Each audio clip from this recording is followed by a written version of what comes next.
I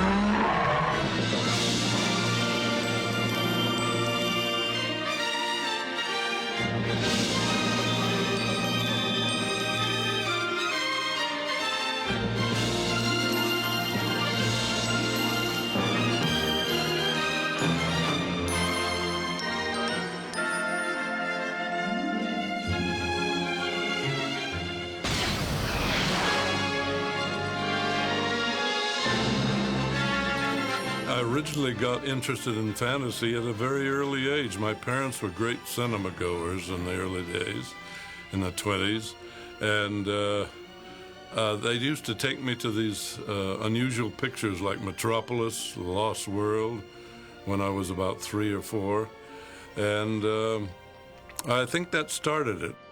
I was fascinated with the unusual.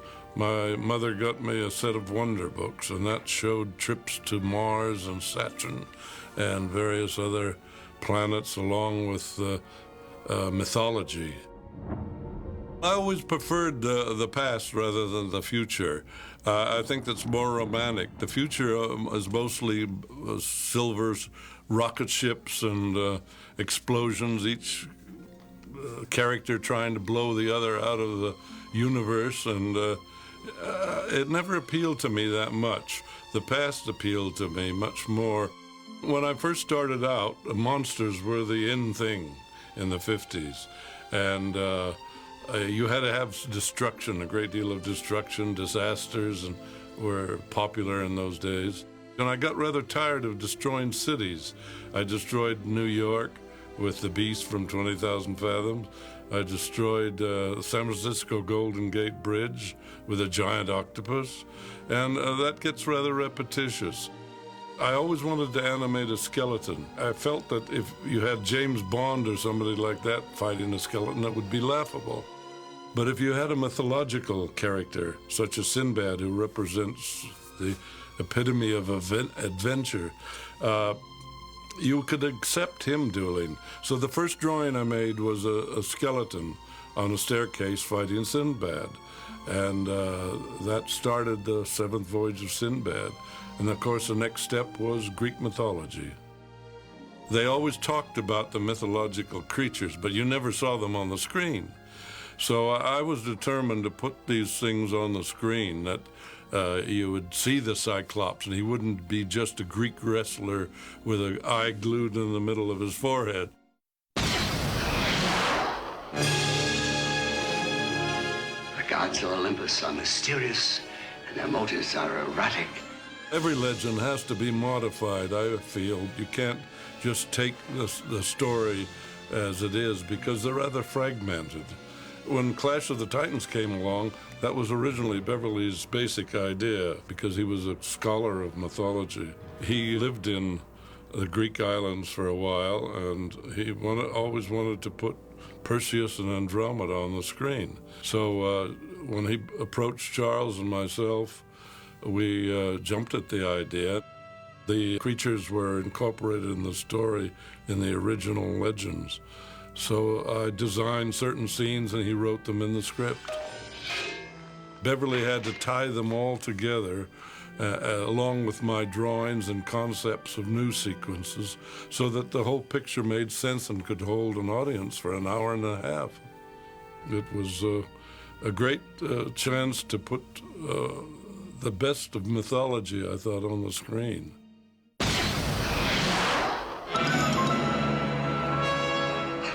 Good deeds cannot atone for one murder. That was the first time we really had what you'd call star names in our film. Who else could play Zeus but Laurence Olivier? He has the authority, even though he was quite ill at the time. Destroy Argos! Then, of course, we had Claire Bloom, and we had Maggie Smith, who played Thetis. They all were beautifully cast.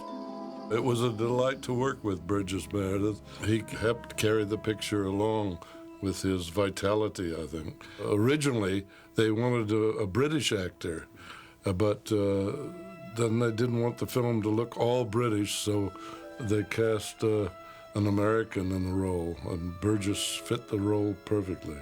I think Harry Hamlin did a very good job. He had to work with these British actors, all very prominent in the show business world, and I think he did a wonderful job as Perseus.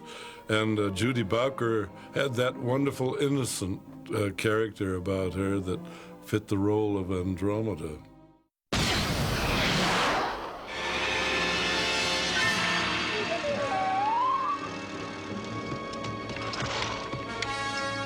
You can't keep using Grand Canyon as a lost island or the Malibu Beach as a lost island. It's too familiar. Television uses it up so rapidly. That was one reason Charles and I moved over to Europe and made our center of action in England, was because it was so close to unusual locations. The opening of the film was photographed at Cornwall. We had to wait, of course, for the weatherman to declare that there's going to be a storm because we wanted a violent sea in the background. So we had to wait several weeks before nature whipped up this storm that we could send the cast down there quickly and have them photograph the opening sequence. For the walled city, we used Malta, a certain section right on the coastline, for the flood scenes that were in the first part of the picture. We used a number of locations in Spain. One was Antequera, which is near Granada. It had some unusual rock formations that you seldom see on the screen. So that was very important to our film, particularly for the Stygian Witches sequence. We wanted to get some of Medusa's temples, and we had shot in that area for Jason and the Argonauts, but in a different way. And so we went back to Paestum in southern Italy to shoot the Medusa sequence, the exteriors. And we used the temple as Medusa's lair, combined with some miniatures as well.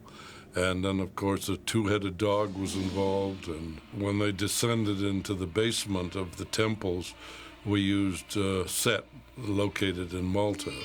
So it all fit together quite well. The remainder of the film, after our location shooting, was shot, of course, at Pinewood Studios, where we had to stage parts of the flood sequence. We had to stage the interiors of all the temples, and along with mats and double exposures. But it was a delight to work there, and particularly a delight to go to all these exotic locations to get the proper atmosphere of the whole picture into that Greek period of which we were working.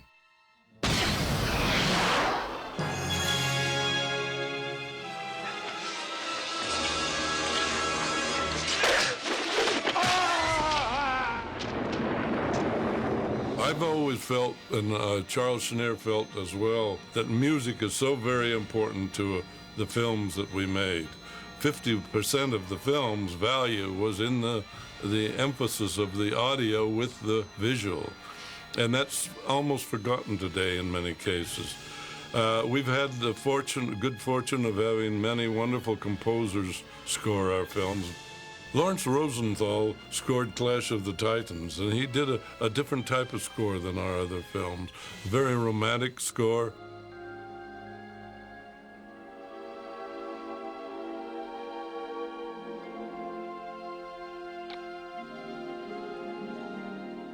A wonderful sequence where they cross the river Styx.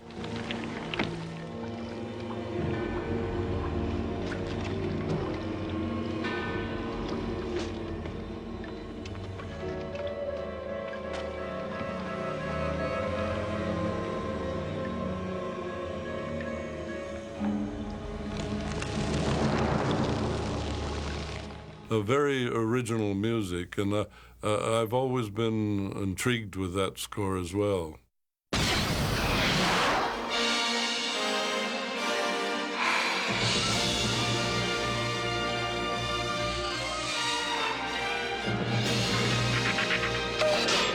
I get many fan letters from young people who say that our films influence their life, influence them growing up.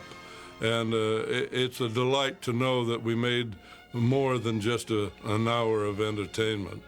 Dennis Muren and George Lucas and Steven Spielberg and Mr. Cameron, James Cameron, all say that our pictures, when they grew up, affected their wanting to get into the film business.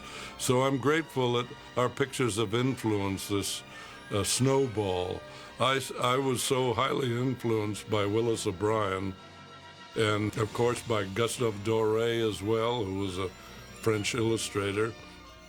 And now I see the snowball moving on, accumulating more, and finally there's so many people today in the special effect field that have grown up on our films and feel, they write me and tell me that it affected them enormously.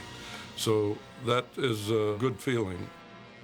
The cinema was made for fantasy rather than normal type of stories, mundane stories. It gives you a feeling of wonder, for one thing. It stimulates the imagination. And I think adults like fantasy as well as children. Most people feel it's rather childish to have an imagination. I don't agree with that. I think you should go through life and imagine the very best.